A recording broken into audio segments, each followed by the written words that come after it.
կառավարումը եւ որոնք Ամերիկային նոր մարտահրավերի են կոչում, դրանք նոր չեն։ Այս նոր կոչվածները ուրեմն բրիտանական կամ լոնդոնյան բանկի շուրջ կառուցված օլիգարխիան է, որը կար միջև ամերիկյան այդ հզոր կապիտալը գոյություն ունենալը։ Դա կար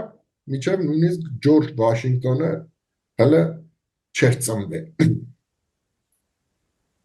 Ուղղակի ուրիշ մակարդակի վրա էր,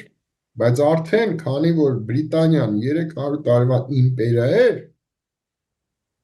նա արդեն կարծես այդ փորձառությունը եւ այդ գծերը արդեն, հա, զարգացման գծերը ուներ։ Հիմա եվրոպական ամենահին բանկաօլիգարխիկ կամ դրամի հիմքով ընկերությունները կամ ասեմ կլուբները, կլաբ, ուրեմն ամենահզորներից մեկը ես ասեմ, թե որն է, դա կոչվում է կլոր սեղան կամ Rohat եւ Miller գրուպ է կոչվում, Rohat-ը եւ Miller-ը դրանք հարավաֆրիկյան հանրապետությունում ուրեմն սրանից մոտ 150 տարի առաջ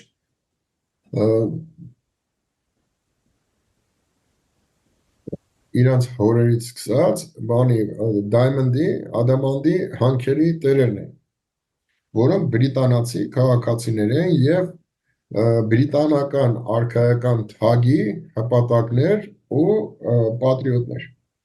Իրանք դրեցին առաջի խնդիրը, որ Բրիտանիան պետք է ստեղծի համաշխարհային գլոբալիզացված մեկ կենտրոն ու ամբողջ աշխարհը պետք է կառավարի մեծ Բրիտանիան։ Ու ստեղծեցին այդ օթյակը, որը կոչվում է կլոր սեղան, եւ եվրոպական բոլոր թագավորական ընտանիքների ներկայացուցիչները ու գերհզոր բանկերը, դառան բանկերի տերերը այդ օթյակի անդամներ։ Այս կլոր սեղանը մի հատ ցնցվեց երկրորդ համաշխարհային պատերազմի ժամանակ, բայց վերահաստատվեց առաջին ժողովը երկրորդ համաշխարհայինից հետո առաջի ժողովը տեղի ունեցավ Ամստերդամում 1948 թվականին եւ ժողովը անցկացնող հարգելի